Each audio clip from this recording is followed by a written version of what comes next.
संविधान ने हमें स्वतंत्रता दी, समानता दी और सबसे बड़ी ताकत अपना शासक खुद चुनने का अधिकार दिया। लेकिन 77 साल बाद भी ये सवाल अभी कायम है कि क्या वास्तव में जनता की सुनी जाती है? क्या जनता को समानता प्राप्त है? क्या वो भेदभाव से मुक्त है? क्या चुने हुए प्रतिनिधि जनता की बात सुनते हैं? क्या समानता और न्याय के सिद्धांतों का पालन करते हैं? आज हम इसी पर बातचीत करेंगे। नमस्कार, मैं हूं सुनीता त्रिपाठी और आप देख रहे हैं चर्चा टुडे। हमारे साथ हैं वरिष्ठ पत्रकार खालिद रशीद जी, जो एक्सपर्ट के रूप में हमारे साथ मौजूद रहेंगे, और अन्य लोग जो अपनी राय से हमें अवगत कराएंगे। इस बार का जो गणतंत्र दिवस है, क्या थीम है उसकी? बहुत धन्यवाद आपका और happy republic day to all of you. देखिए, इस बार बहुत विशेष है गणतंत्र दिवस हमारा, क्योंकि वंदे मातरम की 150वीं वर्षगांठ भी है। तो वंदे मातरम वो नारा जो देशभक्ति का एक पर्याय बन चुका था, और जितने भी स्वतंत्रता सेनानी थे उस समय, वो यही नारा लगाकर अंग्रेजों को उखाड़ फेंकने की गुहार लगाते थे एक तरह से। तो ये वंदे मातरम की 150वीं वर्षगांठ है। वंदे मातरम कहने का मतलब जो मातृभूमि हमारी है उसकी जय जयकार करना, क्योंकि इस लड़ाई तो इसी के लिए थी, संघर्ष तो इसी के लिए था, क्योंकि अंग्रेज जो थे वो हमारी मातृभूमि पर ही आकर जबरदस्ती बैठ गए थे और हम पे शासन कर रहे थे। तो गणतंत्र दिवस, ये हमारा जो 77वां गणतंत्र दिवस है, ये बहुत ही महत्वपूर्ण हो जाता है, क्योंकि अब गणतंत्र, आपने जो सवाल उठाया कि भाई न्याय और समानता क्या वो है, तो ये जो प्रश्न है वो हम लोग उठाते रहेंगे। यही गणतंत्र की विजय है। गणतंत्र मतलब लोगों का तंत्र है ना। तो ये प्रश्न हम उठा रहे हैं, यही इस बात का सबूत है कि हम गणतंत्र वास्तव में है, क्योंकि हमने अपनी जो शासन प्रक्रिया को चुना, है ना। आजादी तो हमें 47 में ही मिल गई थी। 15 अगस्त 1947 को हम लोग आजाद हो गए थे, स्वतंत्र हो गए थे, लेकिन हमने अपनी संप्रभुता की स्थापना नहीं की थी, उसको घोषित नहीं किया था। तो पूरी तरह से संप्रभु हम गणतंत्र में हुए थे। और देखिए, 26 जनवरी 1950 को हमने संविधान को लागू किया, है ना। अंगीकार तो हमने पहले ही कर लिया था। और 26 जनवरी की तिथि क्यों चुनी गई? 26 जनवरी की तिथि इसलिए चुनी गई क्योंकि हमने पूर्ण स्वराज की घोषणा 1930 में 26 जनवरी को ही की थी। आपने जो सवाल उठाया है, लोग बहुत प्रबुद्ध लोग आपके साथ जुड़े हुए हैं यहाँ पे, उनसे भी सुनने का हमें अवसर मिलेगा कि गणतंत्र को किस रूप में देखते हैं। तो मुझे लगता है कि मैं तो बहुत आश्वस्त हूँ कि हमारा गणतंत्र जो है वो लगातार आगे बढ़ रहा है, और हम पॉजिटिव हैं इस बारे में, हम सकारात्मक दृष्टिकोण। चर्चा हम लोग आपसे आगे भी जारी रखेंगे, और तब तक हम पहुंचते हैं और लोगों के साथ। हमारे साथ हैं उदय भानु जी।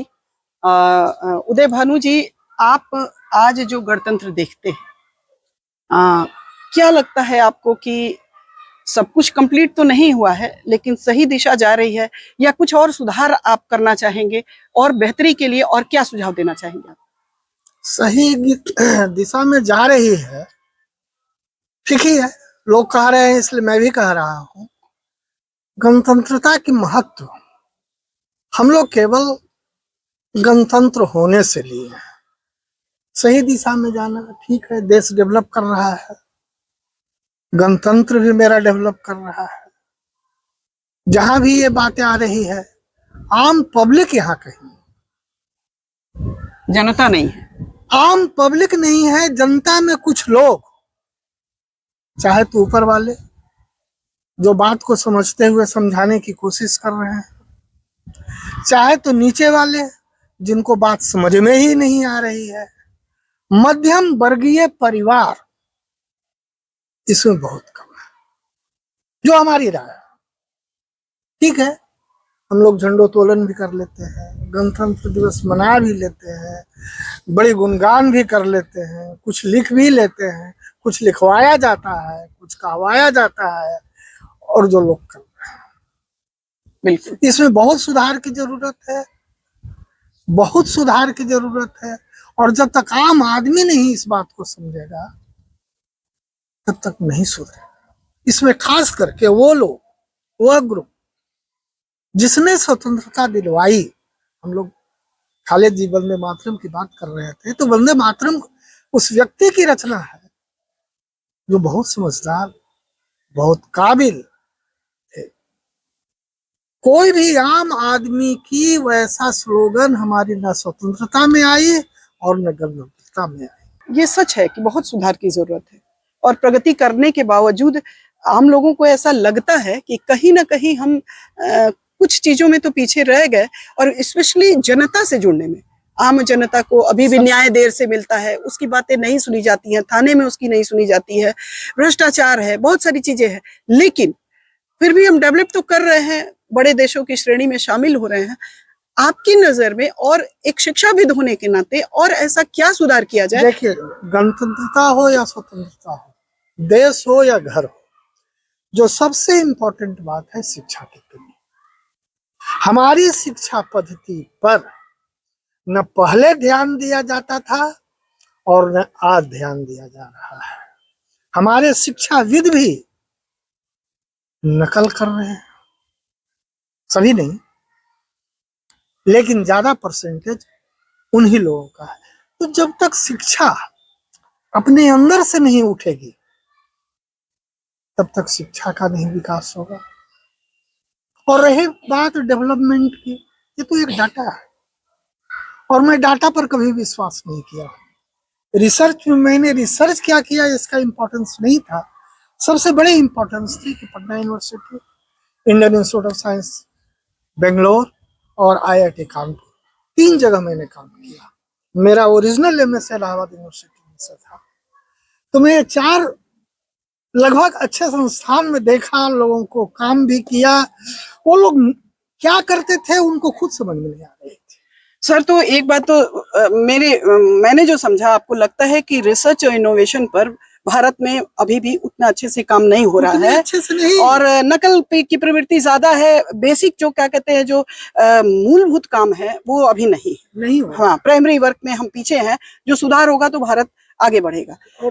नेक्स्ट बात है कि जो भी दुनिया में एक नई टॉपिक आ रही है, जैसे AI आया। हाँ, अब AI कितने लोग समझ रहे हैं, नहीं समझ रहे हैं, मैं तो खुद नहीं जानता कि व्हाट इज AI। हमारे साथ हैं सोनी जी। सोनी जी, आपको क्या लगता है कि आम आदमी की बात सुनी जाती है? अभी सुनी जाती है, लेकिन लेट से सुनी जाती है, न्याय जल्दी नहीं मिल पाती है। गरीबों को विशेष करके उस पर सुधार होनी चाहिए। कोर्ट में केस चलते रहता है लेकिन उस पर सुनवाई नहीं हो पाती है, लेट से होती है।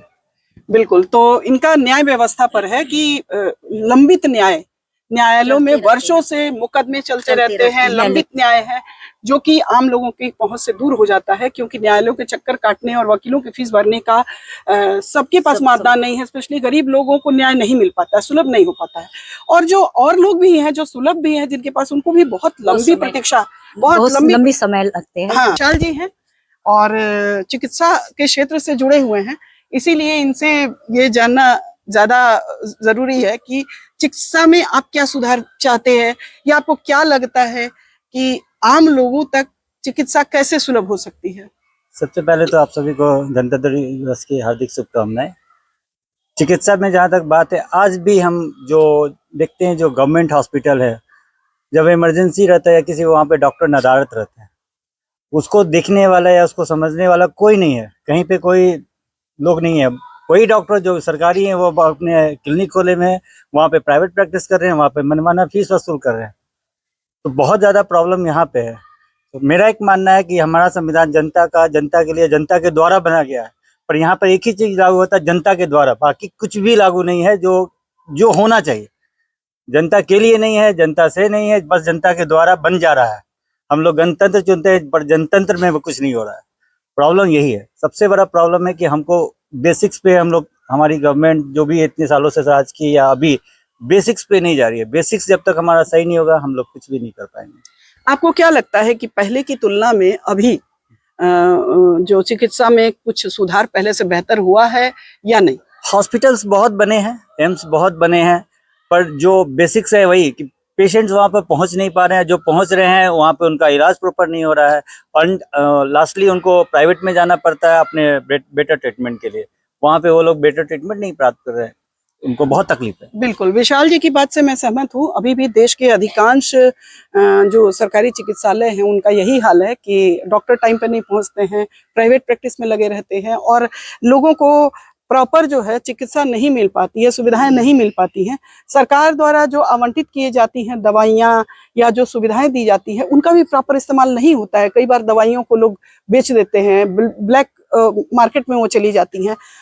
हालांकि अभी भी एम्स जैसे प्रतिष्ठित संस्थान या बहुत सारे ऐसे संस्थान हैं जिन्होंने अपनी साख बनाए रखा है और उनमें इस तरह की शिकायतें नहीं मिलती हैं, लेकिन उन संस्थानों की संख्या इतनी कम है और भारत की जनसंख्या को देखते हुए यहाँ चिकित्सा में और बेहतर करने की जरूरत है। हाँ नीलिमा जी, आप के दृष्टि में क्या होना चाहिए? गणतंत्र है, क्या समानता और न्याय का सिद्धांत अभी भी लागू हो चुका है पूरी तरह से या उसमें कुछ और सुधार की जरूरत है? पहले सभी भाई बहनों को यहाँ गणतंत्र दिवस की बहुत बहुत बधाई।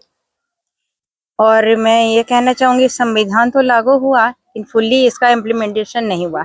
इसमें बहुत अभी भी अमेंडमेंट की जरूरत है, पहली बात। दूसरी बात कि अगर हम शिक्षा के क्षेत्र में आए तो पहले जो गुरुकुल वगैरह में शिक्षा दी जाती थी उसमें हर तरह की बच्चों की शिक्षा दी जाती थी। उसमें पढ़ाई से लेकर के डिसिप्लिन, उसमें अपनी सुरक्षा, अपनी जीविकोपार्जन के लिए जो साधन थे वो सारी चीजों की शिक्षा दी जाती थी, जो आजकल के किसी भी स्कूल में इस तरह की शिक्षा नहीं दी जाती है। इसका कुछ श्रेय ये भी होता है कि इसके कारण अनएम्प्लॉयमेंट, अपनी सुरक्षा न कर पाना, ये सब होती है। अब आरक्षण को ही अगर आप ले लेते हैं, 77 साल होने को आ रहा है और हमारे समाज से सभी लोग अब जागरूक हो चुके हैं। अब ऑन मेरिट पे अगर लिया जाए, चाहे वो किसी भी कास्ट से वो बिलोंग करें, तो इसको उनके मेरिट के आधार पर लें तो ज्यादा बेटरमेंट होगा। चलिए नीलिमा जी, कभी कभी आपकी बातों से या लोगों की बातों से हम पूरी तरह सहमत नहीं होते हैं। आरक्षण नहीं रहता तो आज जो हमारे पिछड़े तबके के लोग हैं उनको वहां तक पहुंच ही नहीं पाते। जैसे उदाहरण के स्वरूप यहाँ बिहार में मुख्यमंत्री नीतीश कुमार ने पंचायतों में महिलाओं के लिए आरक्षण लागू किया और ये हुआ कि पहली बार पंचायतों में जो महिलाएं चुन के आई उनके पति ही राजकाज संभालते थे, उनको कुछ आता ही नहीं था, घूंघट में नहीं। लेकिन एक बार जब लागू हुआ तो दूसरी तीसरी पीढ़ी तक आते आते अब सब महिलाएं सजग हो गई हैं, तो सीख लेते हैं लोग। हालांकि आपकी बात को हम जनता तक पहुंचाएंगे। और एक और बात इन्होंने बहुत महत्वपूर्ण कही कि गुरुकुल शिक्षा पद्धति, सच बात है कि आज सिर्फ जो गुरुकुल शिक्षा पद्धति के साथ हम गांधी जी की बुनियादी शिक्षा के सिद्धांत को भी जोड़ दे कि प्रैक्टिकल शिक्षा बच्चों को, जो गुरुकुल शिक्षा पद्धति की जरूरत है, प्रैक्टिकल शिक्षा की जरूरत है, जो बच्चों को सिर्फ रटी रटाई शिक्षा दी जाती है। गुरुकुल शिक्षा पद्धति में सिर्फ उनका शैक्षिक विकास नहीं होता था, उनका शारीरिक विकास, उनका मानसिक विकास, उनका आध्यात्मिक विकास, बच्चों को सही ढंग से जीने की कला सिखाई जाती थी, विनम्रता सिखाई जाती थी। तो उसकी सख्त जरूरत है और सरकार इस पर ध्यान दे तो बहुत अच्छा रहेगा। अभी तक जो आपने चर्चा सुनी खालिद जी, आपको क्या लगता है कि क्या होना चाहिए? देखिए, मैं फिर से कहूंगा कि मैं बहुत सकारात्मक हूँ। ये जो लोगों की वॉइस है, यही तो गणतंत्र है। मैंने शुरू में ही कहा था कि हम ये जो सेलिब्रेशन करते हैं, जो वार्षिक हमारा ये जो सेलिब्रेशन है, स्वतंत्रता दिवस या गणतंत्र दिवस का जो हम समारोह मनाते हैं, तो वास्तविक रूप से ये अवसर है हमारे लिए कि हम अवलोकन करें कि हमारी शासन प्रक्रिया कैसी चल रही है, लोगों की आकांक्षाएं, उनकी अपेक्षाएं पूरी हो रही हैं कि नहीं। डॉक्टर साहब ने जैसा कहा कि भाई मेडिकल इंफ्रास्ट्रक्चर तो हमारा बढ़ रहा है, लेकिन लोगों को समय पर इलाज मिल रहा है कि नहीं, सबको बराबरी से इलाज मिल रहा है कि नहीं, प्राइवेट क्लिनिक्स में जाने की उनकी मजबूरी तो नहीं है। अगर वो क्षमता के अनुसार जा रहे हैं तो ठीक है, लोगों ने अपनी गरज भी रखे और एक खुलकर अपनी बात रखना, यही मुझे लगता है कि बढ़ते हुए गणतंत्र की निशानी है। और हाल के वर्षों में मैं बिल्कुल बिना किसी लाग लगाव के कहूंगा कि हाल के वर्षों में हमारा गणतंत्र और मजबूत हुआ है। जैसा कि मैंने शुरू में कहा था कि हमने जो अपनी जो शासन प्रक्रिया रही, संविधान फर्स्ट है ना, कॉन्स्टिट्यूशन फर्स्ट, ये हमारा जो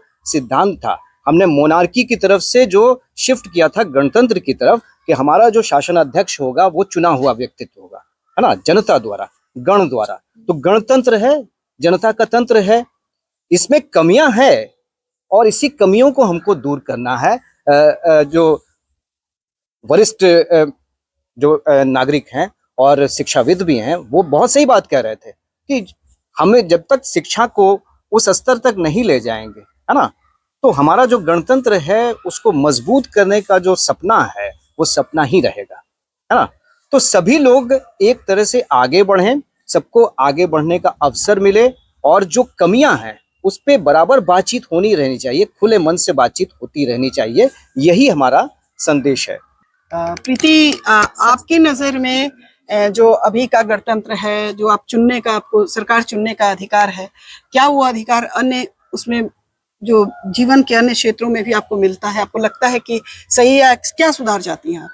सबसे पहले तो शिक्षा में सुधार होना चाहिए। जो बहुत लोग बाहर जाते हैं पढ़ने को बाहर, तो यहाँ पे और अच्छी शिक्षा हो सकती है, इसमें सुधार होना चाहिए। और जो पेपर लीक, ये बहुत तरह की चीज़ें हैं जो बच्चे लोग पे असर पड़ती है, वो नहीं होना चाहिए। और शिक्षा लोग बाहर ना जा, यहाँ ही रह के अच्छे शिक्षा प्राप्त करें। बिल्कुल, इन्होंने बहुत अच्छी बात कही। दो बात इन्होंने बहुत महत्वपूर्ण उठाई शिक्षा को लेकर। पहला पेपर लीक और दूसरा पलायन, जो आज कहीं ना कहीं रिसर्च में, शोध में या अन्य चीजों में हम थोड़े पीछे जरूर हैं, तभी हमारे जो टैलेंटेड बच्चे हैं, ब्रेन ड्रेन हो रहा है, और वो ब्रेन ड्रेन होने के चलते उनको विदेश में जाके अच्छी शिक्षा ग्रहण करनी पड़ रही है। यदि हमारे देश में ये इतनी सुविधाएं होती तो आज उस टैलेंट का इस्तेमाल हम लोग यहाँ पे कर रहे होते, भारत में कर रहे होते, और शायद भारत कब की, आज ज्ञान आधारित अर्थव्यवस्था है तो कब की महाशक्ति बन गया रहता। आज सरकार निश्चित तौर पर पहले से सजग हुई है और रिसर्च और इनोवेशन पर ध्यान बढ़ा है, और यही कारण है कि आज देखिए हर फील्ड में हम अच्छा कर रहे हैं। जिसका रिसर्च बेस्ट होगा उसी की टेक्नोलॉजी बेस्ट होगी, और जिसकी टेक्नोलॉजी बेस्ट होगी वही देश राज करेगा। तो उसके लिए देर से ही सही सरकार ने प्रयास शुरू किया है, और उम्मीद है कि और आगे बढ़ेगा। हमारे साथ हैं सुनीता, हम नाम है ये, इसलिए सुनीता से मैं जानना चाहूंगी, आपकी दृष्टि में जो गणतंत्र है वो कैसा है अभी का? क्या संपूर्ण है या कुछ और चाहिए? पूर्ण तो है। और जब हमारा 1950 में गणतंत्र दिवस, संविधान जब लागू हुआ और गणतंत्र दिवस शुरू हुआ, तो उस समय हमें एक राइट मिला, फ्री ऑफ स्पीच का, बोलने का अधिकार के आड़ में आज भी लोग बहुत कुछ ऐसा बोल जाते हैं जो बुद्धिजीवों को लगता है कि ये देश विरोधी है। देश विरोधी बातें जब कह जाते हैं लोग, ऐसा हमें लगता है, और उनको जब काटा जाता है तो लोग कहते हैं कि लोकतंत्र खतरे में है। तो लोकतंत्र खतरे में ये जब बोलते हैं तो वो बोलने का अधिकार कहाँ से मिला है? Freedom of speech. और वो हमें गणतंत्र जब लागू हुआ हमारे देश में, संविधान जब लागू हुआ, उसी के अकॉर्डिंग मिला। तो फिर इसलिए ये कहना और देश विरोधी बातें करना गलत बात है। इन्होंने एक बहुत महत्वपूर्ण मुद्दा उठाया है, अभिव्यक्ति की स्वतंत्रता का अधिकार। संविधान का की धारा 19A जो है वो हमें अभिव्यक्ति की स्वतंत्रता का अधिकार देती है, लेकिन उसी में एक अनुच्छेद जोड़ा गया है जो हमारे अधिकार को सीमित भी करता है। हमारा अभिव्यक्ति की स्वतंत्रता है, लेकिन उसका दुरुपयोग नहीं होना चाहिए। उनकी बात सही है कि अभिव्यक्ति की स्वतंत्रता होनी चाहिए, हम अपनी बातें कहें, खुल के कहें, लेकिन वो बातें किसी भी तरह से देश विरोधी, समाज विरोधी या किसी भी तरह का वैमनस्य डालने वाली, फूट डालने वाली नहीं होनी चाहिए। हमारे साथ हैं एस.के. ठाकुर जी, प्रशासनिक सेवा में रहे हैं, और ठाकुर जी आपका स्वागत है। और हम चूंकि आप प्रशासन से जुड़े रहे हैं तो इसलिए आपसे भी यही जानना चाहेंगे कि प्रशासनिक स्तर पर और क्या सुधार आप चाहेंगे? मैडम, सबसे पहले मैं गणतंत्र दिवस की आप सभी को बधाई देता हूं, और इस मौके पे आपने ये बहुत अच्छा सवाल उठाया है कि भाई जो जनता तो नेता लोगों को चुन के भेजती है, हमारा संविधान भी है और सारा सिस्टम बना हुआ है, तो क्या जनता की सुनी जाती है क्या, और इसके लिए क्या सिस्टम है ना।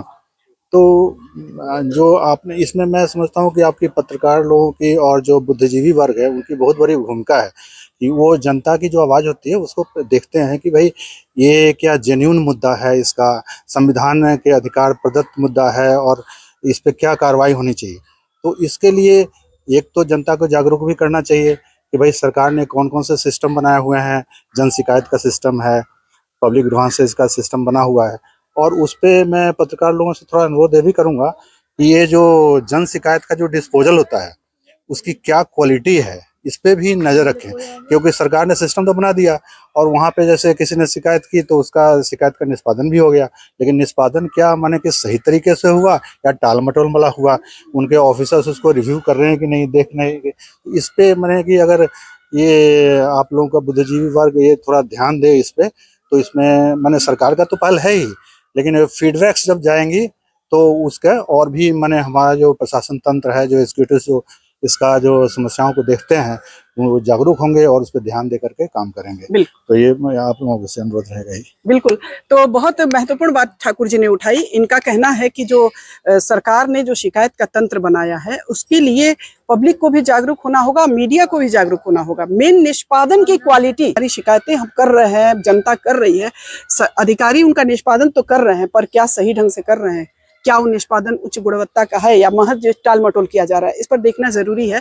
और एक बहुत बड़ी बात इन्होंने फीडबैक कही, मीडिया का भी एक बहुत बड़ा पार्ट है फीडबैक का, कि मास कम्युनिकेशन में भी फीडबैक का बहुत रोल होता है। जब तक आप लोगों की ओपिनियन नहीं जानिएगा कि वास्तव में काम हो रहा है या नहीं हो रहा है, तो मेरे ख्याल से सरकार को भी जनता के फीडबैक, पीआर को और मजबूत करने की जरूरत है। जनता का फीडबैक लेना बहुत जरूरी है, जो कि हमको लगता है कि थोड़ा कमजोर है, उस पर और काम होना चाहिए। इंदु, आपसे हम जानना चाहेंगे कि जो लोकतंत्र गणतंत्र बन गया है, सॉरी लोकतंत्र तो है ही है, हम लोग के यहाँ गणतंत्र भी है, दोनों चीजें हैं। भारत की ये विशेषता है कि यहाँ लोकतंत्र गणतंत्र दोनों है। तो गणतंत्र में आपको अधिकार तो मिल गए, पर क्या वास्तव में और सुधार चाहिए? मैं ये चाहती हूँ कि जो यहाँ जातिवाद पे जो वोटिंग होती है ना, उसको सही किया जाए। उसके नाम पे वोट होता है और लोग बढ़ जाते हैं, और जो सच्चे लोग भी रहते हैं वो नहीं आ पाते हैं आगे, हमारे बन नहीं पाते हैं एमपी एमएलए, जो भी वो बन नहीं पाते। इसकी वजह से हमारे जो भी सही से काम होना है वो नहीं हो पाता।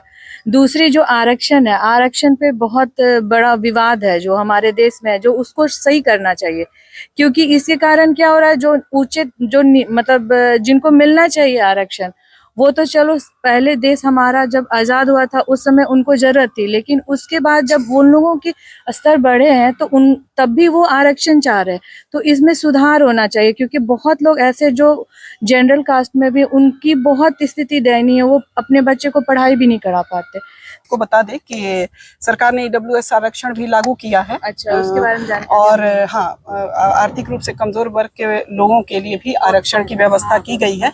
और एक बहुत महत्वपूर्ण प्रश्न आपने उठाया कि चुनाव में जाति के चलते, वोट देने के चलते लोग सही प्रत्याशी का चयन नहीं कर पाते हैं, और जिसके चलते जो धन बल बाहुबल से मजबूत लोग चले जाते हैं, क्योंकि काम के आधार पर वोट नहीं मिलता है। हमारे देश में जाति के आधार पर वोट मिलता है। यदि लोग सच्चे, निष्पक्ष और ईमानदार व्यक्ति को वोट देना शुरू कर दे तो आधी समस्याओं का समाधान वैसे ही हो जाएगा।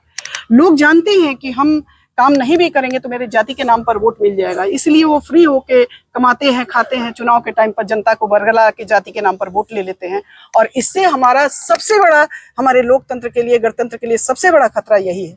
चुनाव में यदि जातिवाद या किसी भी तरह के वाद का, क्षेत्रवाद, जातिवाद, हर तरह के वाद का खात्मा हो जाए और लोग सिर्फ सच्चे ईमानदार लोगों को चुने और उनको अपनी प्राथमिकता दे, तो अपने आप कर्मठ लोगों की एंट्री होगी राजनीति में। अच्छे लोग आएंगे, ईमानदार लोग आएंगे जो सजग रहेंगे, तो जनता की बात सुनी जाएगी। वो किसी भी जाति धर्म का होगा, उसकी बात सुनी जाएगी। तो आज की चर्चा बहुत ही अच्छी और सार्थक रही, और लोगों ने अपनी राय बहुत बेबाक ढंग से दी, निष्पक्ष होकर दी। इसीलिए हम ये उम्मीद करते हैं कि हमारी ये चर्चा लोगों को पसंद आएगी, आपको पसंद आएगी।